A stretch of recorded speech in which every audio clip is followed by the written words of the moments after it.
Bapak Ibu, terima kasih sudah menyempatkan waktunya nih di jam 10 di hari Sabtu. Jadi senang banget pada saat Yufi Mbak Winda menghubungi, itu hari Sabtu di saat pandemi tetap produktif gitu ya, sama-sama mengisi ilmu untuk kita, sama-sama sharing. Jadi mudah-mudahan sih di sesi kita 1,5 jam ke depan, atau sekitar sampai jam setengah 12-an kita bareng-bareng, itu sharing aja. Jadi kita sama-sama, benar nggak sih kalau judulnya itu tentang investasi di masa pandemi, saatnya tepat nggak sih kita berinvestasi saat ini? Nah ini kita sharing aja, nanti bisa langsung nyalakan mute-nya, atau bisa via chat kalau malu-malu gitu ya. Nah, jadi bisa langsung ngobrol. Nah sebelumnya, siapa ini ada yang dibuka itu cuman Pak Ian nih. Yang lainnya mungkin karena hari Sabtu, banyak yang setelah olahraga mungkin ya, belum ready. Jadi masih ditutup, nggak apa-apa. Pak Ian, apa kabar Pak Ian? Alhamdulillah Mbak. Panggil Alhamdulillah. Mbak aja ya. Oh, boleh, biasanya dipanggilnya Teh Ervin memang. Oh, Mbak. Teteh. Tapi kagok biasanya. Teteh. Kalau bukan orang Sunda, kagok biasanya ya. Oke, nah kita langsung, Pak Ian, terima kasih waktunya Pak Ian. Langsung aja, Ervin sharing screen ya.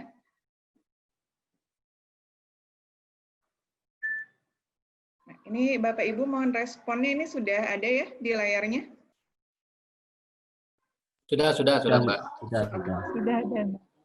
Sudah, Teh. Sudah ada. Ya, terima kasih. Nah, kemarin ini kita ngobrol-ngobrol investasi di masa pandemi, apa aja sih yang kita obrolin sampai 1,5 jam ke depan. Apakah tepat berinvestasi saat ini? Jenis investasi apa yang cocok saat ini? Apa dan bagaimana tips-tips memilih bentuk investasi yang aman?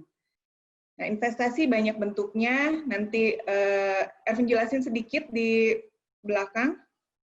Kita mulai aja ya. Nah, sebelum investasi nih Bapak Ibu, ada yang mau tahu, ada yang mau buka mute-nya? Investasi itu menurut Bapak Ibu apa? Ya, Pak Ian.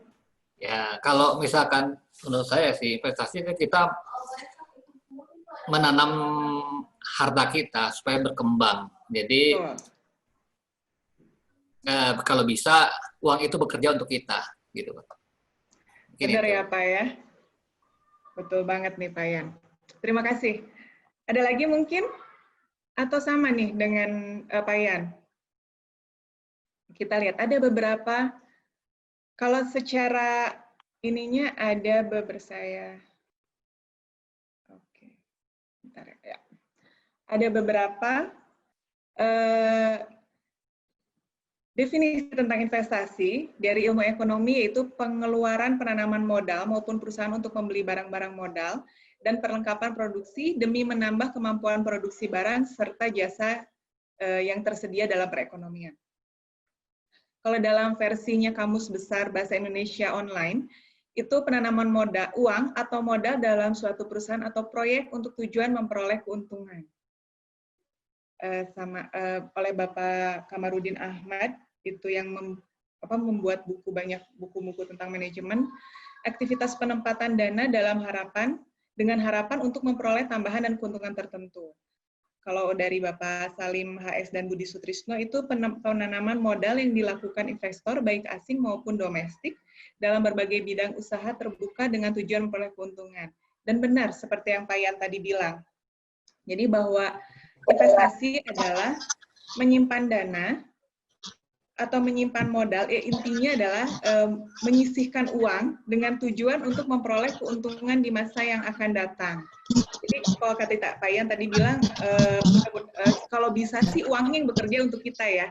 Nah tapi investasi itu ada resikonya, ada juga resikonya. Nanti Ervin akan jelaskan setelah ini ya. Sekarang, kenapa kita harus berinvestasi? Oke, mungkin ada yang mau dibantu lepas mute-nya. Nih, kenapa harus investasi? Perlu nggak sih investasi gitu ya? Mengantisipasi masa depan aja. Kali ya? Untuk mengantisipasi masa depan, boleh benar Pak? Ketidakpastian. Nah, dirasakan perlu berarti ya Pak ya untuk investasi ya? Iya. Ya, betul. Nah, kita akan lihat nih. Tadi Pak Fajar bilangnya untuk mengantisipasi masa depan, berarti sudah melihat ke depan. Ternyata benar, pada saat ini kita banyaknya mencari aman, berpikir investasi dengan menabung saja cukup. Tapi kalau kita lihat, menabung itu tidak cukup pairing dengan inflasi saat ini. Jadi karena suku bunga yang tidak menentu menjadi salah satu alasan menabung aja nggak cukup. Menabung perlu, cuman tidak cukup untuk investasi. Agree ya? Dan tadi, seperti yang Pak Fajar beritahu, perlu memenuhi kebutuhan masa depan. Seperti membeli rumah, pendidikan anak. Nah, ini yang perlu banget, yang kita harus pikirkan adalah masa pensiun. Jadi orang-orang, apalagi milenial saat ini, tidak memikirkan ownership. Jadi kalau saya ngobrol sama no jobber, itu lebih memilih jalan-jalan dulu dibandingkan ownership. Ownership itu seperti membeli rumah, menikah, membeli kendaraan, atau membeli kendaraan lebih didahulukan daripada membeli rumah. Nah, sebenarnya itu di sesi lain itu kita bisa membicarakan bahwa apa sih yang kita harus dahulukan ya. Nah, salah satunya investasi ini untuk memenuhi kebutuhan masa depan. Nah, untuk yang jomblo atau yang single itu persiapan untuk pernikahan itu salah satunya kita harus memenuhi dalam investasi. Asal jangan nikah selanjutnya gitu ya, Pak ya. Oke, nah selanjutnya untuk membuka penghasilan baru, mencari kenaikan modal, mencari penghasilan pasif. Kalau kata Pak Yan, biarkanlah uang yang bekerja untuk kita gitu ya. Nah ini salah satunya kenapa kita harus berinvestasi. Tadi manfaat investasi kita sudah bicarakan. Nah sebenarnya manfaat investasi ini ada beberapa dan dari sini pun kita harus tahu, kita bisa tahu nih dari investasi itu kita inginnya apa sih dari investasi ini. Nah, sebenarnya dengan kita berusaha untuk menyisihkan uang kita untuk berinvestasi, itu jumlah return kita bisa cari return yang relatif lebih besar. Artinya, kita bisa mencari instrumen-instrumen investasi yang bisa mendapatkan kita return lebih besar. Dapat menekan angka inflasi, penghasilan jangka panjang, mendorong hidup hemat. Nah, pada saat kita menyisihkan uang untuk berinvestasi, itu artinya kita memprioritaskan keuangan kita untuk berinvestasi. Jadi mengurangi tingkat pembelian konsumtifnya kita. Oke. Terus selanjutnya adalah untuk mencapai tujuan hidup tertentu. Tadi Pak Fajar bilang untuk mengantisipasi masa depan, pasti ada tujuan nih di masa depan. Nah, coba Bapak Ibu boleh tulis di chat, kalau tidak mau di-mute, boleh tulis di chat, tujuan investasinya Bapak Ibu saat ini apa? Misalnya, saya 3 tahun lagi ingin anak saya sekolah kuliah, ingin kuliah di negeri, atau ingin kuliah di swasta, atau bahkan ingin kuliah di luar negeri. Tujuan investasi saya seperti itu, atau tujuan saya di sekitar 5 tahun lagi, atau 2 tahun lagi ingin membeli rumah yang lebih besar. Nah, itu bisa tolong tulis di chat ya. Bapak Ibu tentukan tujuan investasimu. Nah, setelah kita menentukan tujuan investasi, kita belajar nih, apa sih bentuk-bentuk investasi saat ini? Jadi bentuk-bentuk investasi itu ada investasi pada aktiva real, itu contohnya seperti emas, rumah, tanah, properti lah ya. Nah, itu real, ada fisiknya. Nah, kalau aktiva finansial, itu adalah investasi yang dilakukan seseorang bisa dalam bentuk sekuritas, contohnya saham, deposito, dan sebagainya. Oke, kita akan bahas sedikit tentang jenis-jenis investasi. Nah, kenapa ini perlu? Karena seperti judul yang kita pagi ini, itu investasi di saat pandemi. Artinya, kita harus mengenal nih, investasi-investasi apa sih yang ada gitu ya. Nah, untuk deposito sendiri. Nah, deposito itu adalah investasi menyimpan uang di sebuah bank, amannya adalah di bank, deposito. Nah, biasanya ini menguntungkan karena sisi bunganya lebih tinggi dibandingkan tabungan. Nah, kelemahannya deposito, biasanya deposito untuk di bank itu saat ini minimum di 5 juta, 10 juta bisa. Mungkin di bank BPR itu bisa dimulai dari 1 juta.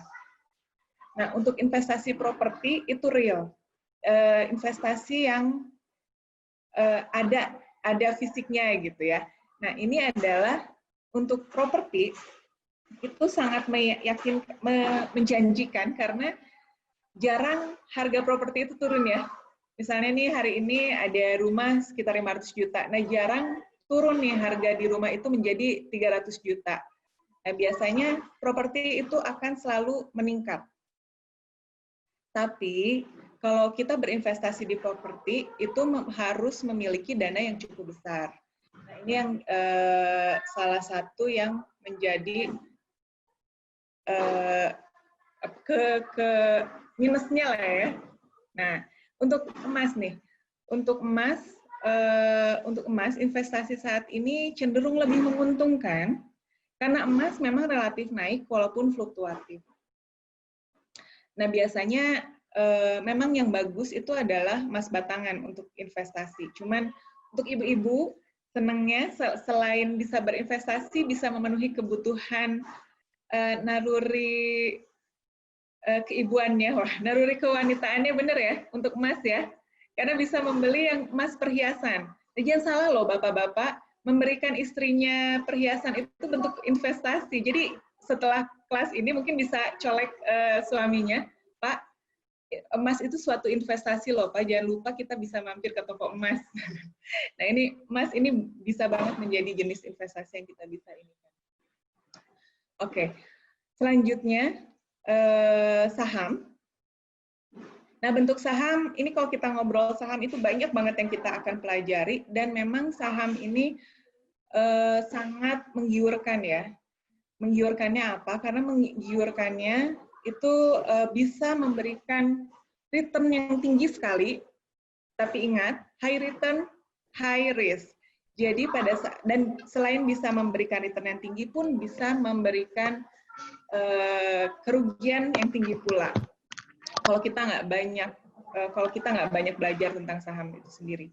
Nah, reksadana yang saat ini paling populer di masyarakat dan lebih mudah berinvestasi dibandingkan saham. Kita nanti akan bahas sedikit tentang reksadana juga. Nah, untuk valuta asing adalah berinvestasi dari nilai pertukaran. Jadi pada saat nilai tukarnya atau forex trading ya, atau pada saat nilai tukarnya bagus, itu bisa menjadikan investasi kita atau menjadikan penyimpanan yang baik untuk valuta asing. Nah, bedanya valuta asing itu hanya untuk mata uang yang ada di perdagangan internasional. Nah, berbedanya forex trading. Nah, forex trading itu semua valuta. Oke, dan obligasi. Obligasi ini juga suatu hal yang menarik yang pada saat ini pemerintah juga selalu mengeluarkan salah satunya surat utang negara atau SUN. Nah, itu yang terus-terusan digaungkan dan ini bagus. Nanti saya akan jelaskan sedikit di market update. Nah, tadi saya cerita tentang resiko investasi ya. Nah, Bapak Ibu, sebelum berinvestasi kita harus mempelajari banyak hal. Salah satunya adalah jenis-jenis resiko investasi. Satu, resiko investasinya itu resiko volatilitas. Risiko naik turunnya investasi secara periodik dalam jangka pendek. Nah, Bapak Ibu sebelum memilih investasi harus mengetahui ini. Jadi misalnya nih, tadi karena reksadana lagi shiny saat ini ingin memilih ingin berinvestasi di reksadana. Nah, saat ingin memilih di reksadana, itu dilihat sekali ya hari per harinya dan pada saat turunnya itu jadi stres gitu ya. Nah, jangan sampai seperti itu karena kita tahu ada resiko volatilitas dan itu bisa kita pelajari. Kedua ada resiko likuiditas. Resiko likuiditas harta investasi tidak dapat diuangkan dengan segera. Jadi ada beberapa instrumen investasi yang sulit untuk dilikuiditaskan secara segera. Sedangkan nanti kita akan bicara nih apa-apa saja yang mudah untuk kita dapatkan dan mudah juga kita likuiditaskan. Selanjutnya adalah resiko gagal bayar. Ada beberapa investasi yang tidak bisa kembali. Jadi jangankan lebihnya atau returnnya kita dapati, bisa jadi pokoknya pun kita nggak bisa dapat lagi. Ada resiko pasar, mengalami naik turun kondisi pasar.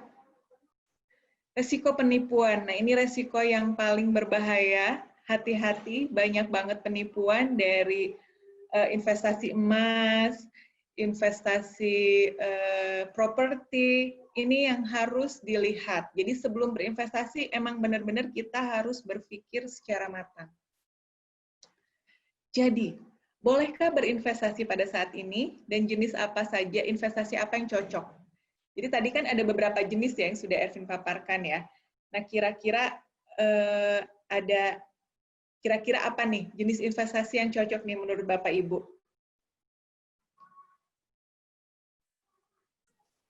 Biasanya kita spread, Bu, untuk Spread, ya, menyebar portfolio resiko. Betul. Oh ya. Nah, kalau saya lihat nih, untuk properti sekarang, karena buying power sekarang lagi turun, itu harga pun bisa turun 30-40%. Nah, nggak tahu, kalau misalkan nanti ekonomi pulih, baru dia bisa recover, bisa rebound. Tapi sekarang dalam waktu dekat mungkin walau alam ya. Benar. Emas ini memungkinkan, karena rata-rata average itu kenaikan 11-30% kalau emas, ya, logam mulia. Nah, tapi saya ada hal yang menarik dari Warren Buffett, bahwa jika misalkan suatu bursa, misalkan ya, bursa di saham atau di indeks bursa ya, lagi turun, lagi down, justru kita harus hadir di situ. Kenapa? Pasti akan di suatu saat akan ini. Nah, ini kan terjadi pada saat awal Juni, pada saat BPS mengumumkan terkait dengan pertumbuhan ekonomi yang 2,97. Artinya investor asing pada masuk, terus naik ya. Nah, sekarang kan melemah lagi. Nah, itu seperti itulah kita lihat indikator-indikatornya. Mungkin itu, Pak. Mungkin itu Teh. Benar sekali nih, Pak Yan. Benar sekali. Berarti Pak Yan itu salah satu investor yang sangat teliti. Benar. Jadi kalau nanti Ervin juga akan ceritakan tentang market update sedikit. Nah, kalau memang ada beberapa sisi yang kita harus lihat. Betul, pada saat pandemi seperti ini ada properti yang bagus, properti yang menurun bisnisnya, cuman untuk melihat untuk orang-orang yang memiliki dana diam atau dana berlebih, properti itu menjadi suatu hal yang ini saatnya nih gue beli nih gitu ya. Ini saatnya nih kita beli karena orang-orang apalagi ya mohon maaf ada beberapa kondisi yang kurang beruntung, orang-orang yang kurang beruntung dan mencari cara bagaimana untuk melanjutkan hidupnya. Nah itu biasanya salah satunya penjualan properti mau nggak mau harus dijual sekarang. Nah ini biasanya investor ini melirik hal ini dan atau bahkan developer yang sudah tidak bisa menjual lagi barangnya ya, rumahnya gitu ya, unitnya sudah bisa tidak menjual lagi unitnya. Nah itu biasanya melakukan diskon. Nah ini saat orang-orang investor-investor yang memiliki dana berlebih itu biasanya melihat ya, this is time to buy. Nah termasuk yang tadi seperti yang Bapak bilang, saham IHSG sekarang lagi turun banget, biasanya kita 6.000-an, sekarang 4.000 something. Nah itu membuat kalau untuk orang-orang yang agresif atau orang-orang yang memiliki dana lebih, itu biasanya ini suatu hal yang menggiurkan. Time to buy. Nah kalau manajer investasi itu kalau saya nanti akan ngobrol tentang benarkah investasi saat ini kita harus dahulukan atau bagaimana, tapi kalau dari manajer investasi itu biasanya, ayo Pak Bu beli, ini saat ini lagi murah banget. Nah itu biasanya yang, apalagi bankers ya, itu pasti kalau nelfon kita, ini saatnya beli nih, saatnya beli, coba dicari uangnya gitu ya. Sampai ada teman saya itu sampai jualan tas karena dia mau beli saham. Itu salah satu mungkin yang tadinya dia pikirnya tas adalah suatu investasi. Nah, sekarang reksadana dan saham lebih menggiurkan. Nah, ini benar banget. Terima kasih, Pak Yan. Kalau yang lain mau bicara, boleh dibuka mute-nya ya. Oke. Nah, kalau kita lihat, nanti kita akan ngobrol nih. Investasi-investasi apa yang cocok. Nah, sebelumnya kita mau lihat nih, kondisi saat ini seperti apa. Nah, kondisi saat ini, kita ngobrolin tentang pandemi. Pandemi yang kita kenal di Indonesia itu sejak dari bulan Maret. Kalau di dunia itu sudah 7 bulan yang lalu dari bulan Desember. Diawali di Wuhan. Jadi saat ini, pandemi sudah berlangsung selama 7 bulan dan menginfeksi 216 negara dan lebih dari 7 juta jiwa yang terinfeksi. Plus dengan death rate-nya sebesar 5,7%. Jadi cukup tinggi ya. Nah, bagaimana di Indonesia? Saya rangkum sedikit per 11 Juni kemarin, hari Kamis, itu saat ini terkonfirmasi sudah 35.000 lebih kasus, dengan di per Juni itu pukul 4, per Juni sore itu tambahannya hampir 1.000 kasus.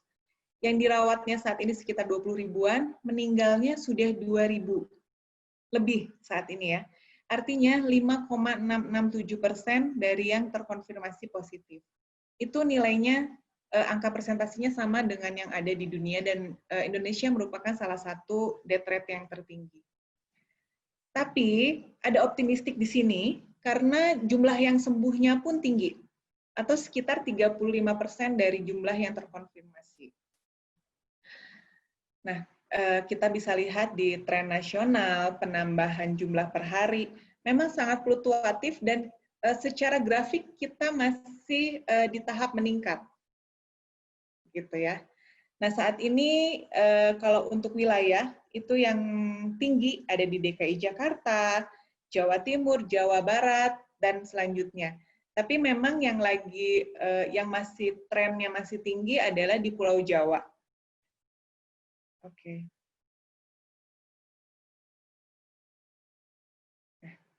New normal nih, Bapak Ibu ya. Sudah tahu kan ya tentang new normal? Nah, kita akan menghadapi new normal saat ini. Apa sih yang terjadi nih di bentar, saya mau tutup dulu ya. Yang new normal seperti apa? Nah, new normal adalah suatu strategi percepatan untuk menghadapi COVID-19 ini. Jadi kebijakan lockdown yang dilakukan di global, termasuk Indonesia, itu saat ini mengalami kontraksi atau penurunan yang cukup signifikan di berbagai negara di dunia. Jadi termasuk di Indonesia. Indonesia Q2Q-nya itu sekitar 2,1% penurunan. Nah, itu juga di sektor bisnis. Jadi sektor bisnis ada beberapa yang berubah dan yang lebih itunya mungkin dari sisi ekonomi ya, pendapatannya berubah, seperti misalnya dari restoran, pendapatannya tadinya cukup banyak dari yang nasabah datang dan take away, sekarang hanya dari take away aja. Pakaian, ini mungkin yang agak mirisnya, ini banyak banget, saya termasuk yang sering online gitu ya, ini bisa lihat bahwa promosinya lebih banyak, dan ini nanti saya akan cerita tentang Megashift juga, itu merubah lifestyle-nya kita, dan bisa menjadi lebih boros nih, karena semua diskon gitu ya, semua diskon cukup menarik, diskon up to 70% gitu ya, pengen beli. Nah, ini memang terjadi saat ini, dan dari sisi perusahaannya sebenarnya itu untuk menekan kerugiannya dia, melakukan diskon besar-besaran untuk menekan kerugian. Nah, dari sektor kesehatan pun akan ada perubahan,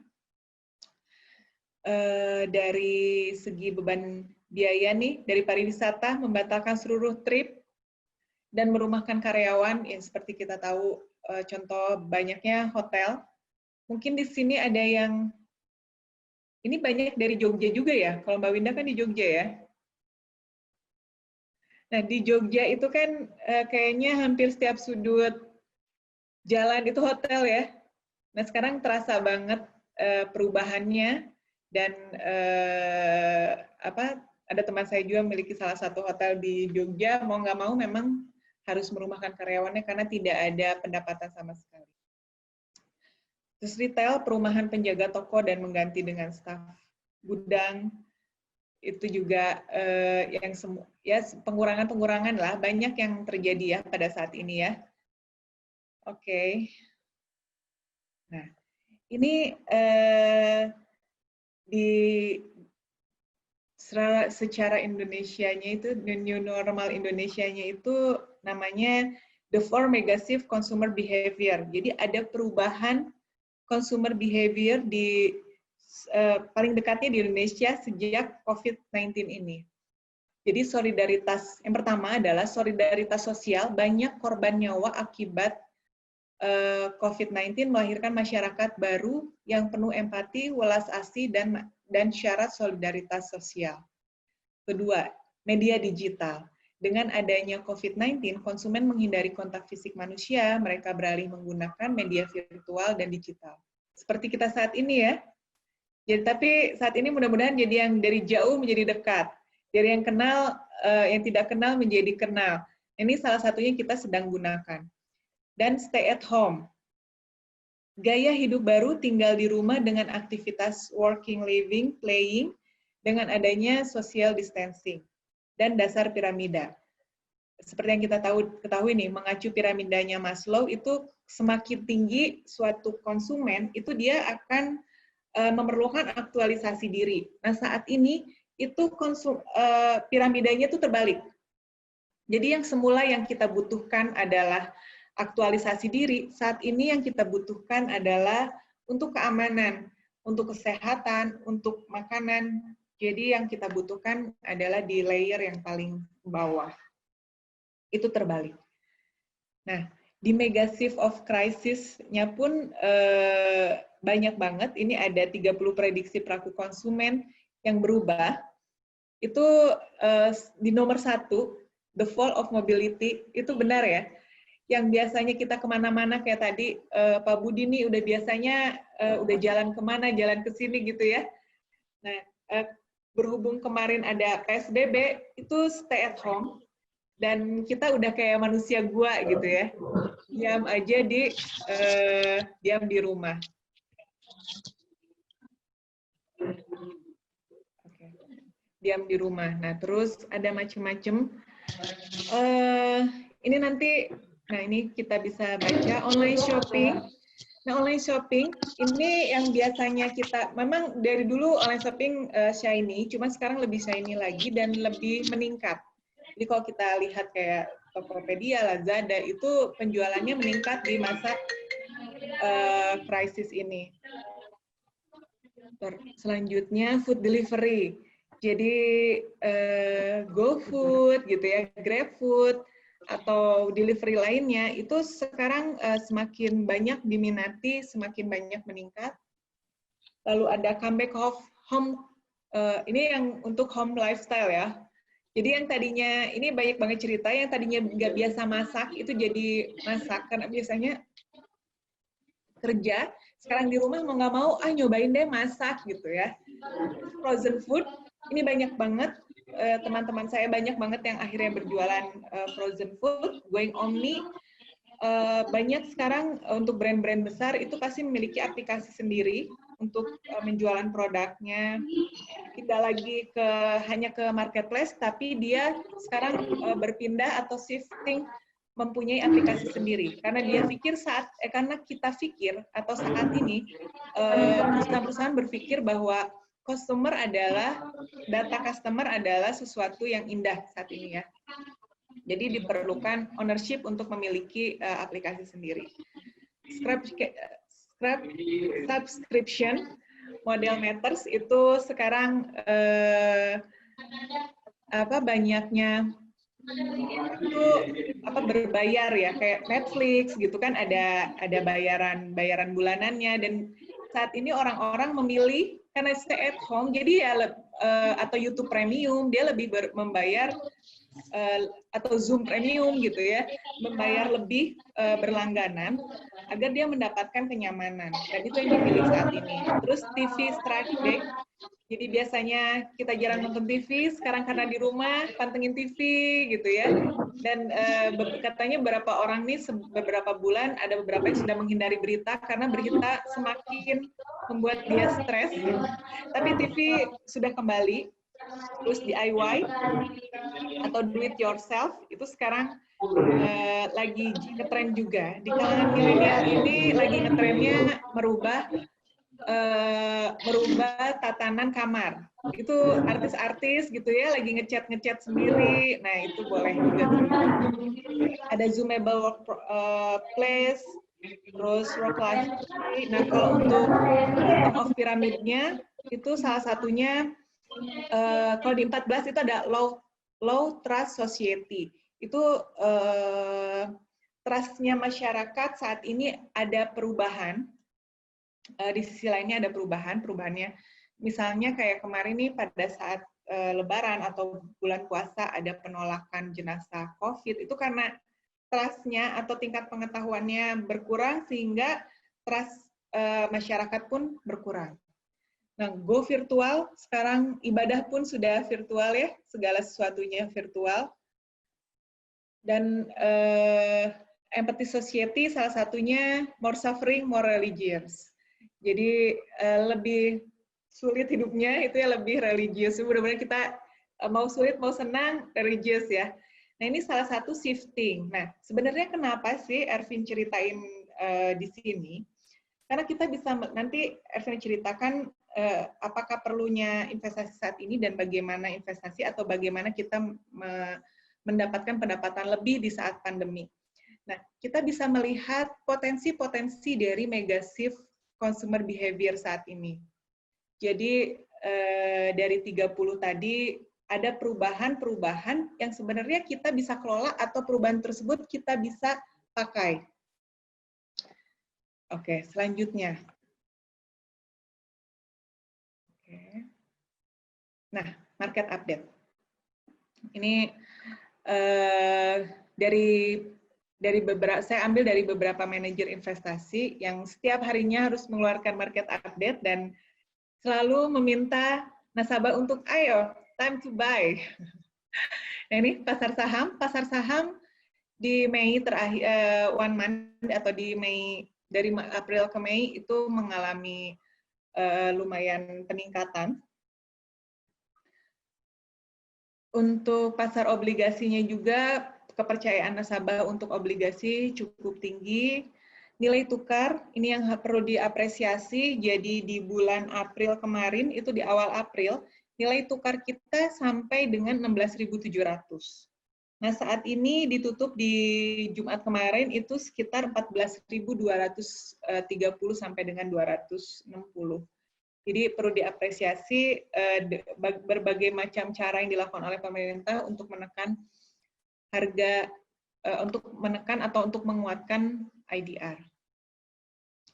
Nah, kondisi terkini untuk the new normal, itu saatnya reopening ekonomi yang menjadi optimistiknya, perkembangan vaksin sama stimulus pemerintah. Nah, sebenarnya new normal ini salah satu untuk percepatan pertumbuhan ekonomi yang dinantikan oleh para pengusaha. Nah, negatifnya pada saat new normal dibuka adalah pandemi gelombang kedua. Seperti yang kita tahu, Korea Selatan mengklaim bahwa dia sedang berada di pandemi gelombang kedua, dan tapi dengan mudah-mudahan nih apabila terjadi pandemi gelombang kedua, kita sudah belajar di gelombang pertama.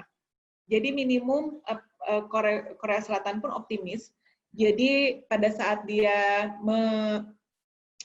untuk mengantisipasi gelombang kedua ini sih sudah belajar dari yang pertama, gitu ya. Dan sama retorika AS dan Cina yang masih berlangsung. Oke, nah ini untuk perekonomian globalnya. Reopening perekonomian dengan berhati-hati di Eropa, di Asia, Oseania, Afrika, Amerika Selatan, dan Amerika Utara. Nah, kita ngobrol yang Asia aja ya. Nah, untuk yang di Asia sendiri, di awal Mei, Thailand, Vietnam, Taiwan, atau bahkan China sendiri sudah reopen. Kondisi darurat di Jepang sudah berakhir. Tanggal 8 kemarin kegiatan sekolah Korea Selatan dimulai, walaupun setelah dimulai itu meningkat kembali, cuman masih berjalan dan di normalnya. Dan circuit breaker di Singapura berakhir. Oke. Untuk China, nah kita bisa lihat di China sendiri mengalami optimistik ya untuk di indeks PMI-nya atau Purchasing Manager Index-nya, karena kita lihat di bulan April ini sudah naik. Artinya optimistik pelaku usaha itu sudah meningkat. Nah, untuk real estate-nya, foreign sales-nya juga peningkatan lahan kerja sudah meningkat. Nah, yang menarik adalah di power plant coal atau konsumsi batu bara. Konsumsi batu bara di China itu sudah meningkat. Sudah lumayan meningkatnya cukup drastis ya, karena kemarin sempat turun nih di awal-awal tahun. Sekarang sudah cukup meningkat. Artinya sudah banyak pabrik yang buka. Nah, kalau kita lihat yang di traffic congestion, itu orang-orang walaupun sekarang saat ini transportasi umum sudah buka, tapi orang-orang masih belum trust di China, jadi lebih memilih untuk menggunakan kendaraan pribadi. Jadi ada yang sebelumnya tidak memiliki kendaraan pribadi, dia membeli untuk memiliki kendaraan pribadi. Oke, selanjutnya untuk ini Amerika. Untuk Amerika sendiri kita bisa lihat masa puncak PHK-nya itu sudah lewat. Nah, kalau kita lihat di sini ini menurun, terus meningkat ya. Ini meningkat kan di bulan April dan sekarang sudah menurun. Artinya orang-orang sudah mulai bekerja. Jadi yang semula dirumahkan, dipanggil kembali, atau ada beberapa perusahaan yang membuka new jobbernya, membuka lahan pekerjaan kembali. Nah, ini yang berada di ekonomi di Amerika. Walaupun saat ini Amerika sedang rusuh ya, cuman sebenarnya sesungguhnya dia sekarang lagi perbaikan. Jadi ada optimistik di sini untuk investor. Nah, untuk Asia sendiri beberapa negara sudah cukup bangkit cepat, termasuk Vietnam yang kemarin dia lockdown banget sampai dengan pandeminya dia hari kemarin itu dia masih menyatakan 0 kasus baru. Jadi artinya sudah tidak ada yang terkena pandemi. Oke, dan di Indonesia sendiri seperti apa? Dan Indonesia saat ini konsumsi rumah tangganya masih melemah, tapi kita lihat banyaknya stabilitas yang bisa kita lihat, yaitu defisit negara berjalan, volatilitas nilai tukar yang meningkat, atau saat ini IDR semakin menguat, cadangan devisa, persepsi resiko. Nah, ini beberapa data tadi yang melemah. Indonesia termasuk salah satu negara yang tingkat pendapatannya dilihat dari konsumsi dari masyarakat sendiri, masyarakat Indonesia sendiri. Dan saat ini untuk tingkat confidence masyarakat untuk konsumsi itu masih kurang. Apakah karena apakah sekarang tadi pergeseran behavior ya, yang semula konsumtif sekarang lebih selektif. Nah, itu juga mempengaruhi perekonomian saat ini. Nah, untuk yang meningkatnya adalah tadi salah satunya penguatan nilai mata uang rupiah. Oke, kita bisa skip. Ini pasar obligasi. Nah, sentimen investasinya. Kita mau lihat yang pasar. Oke, nah pasar obligasi ya, betul. Nah, di pasar obligasi kita lihat ini ada penurunan dari foreign investasi asing saat ini menurun. Sebetulnya banyak dari manajer investasi atau bahkan dari pemerintah ini melihatnya positif ya. Kenapa? Karena jadinya ownership dari investasi yang ada di Indonesia itu shifting, yang semula banyaknya asing, saat ini masyarakat itu trusting. Bisa dilihat nih, setiap negara mengeluarkan ORI atau mengeluarkan sukuk itu selalu sold out cepat, dan banyak banget di masyarakat trusting, udah mulai trusting untuk membeli obligasi pemerintah.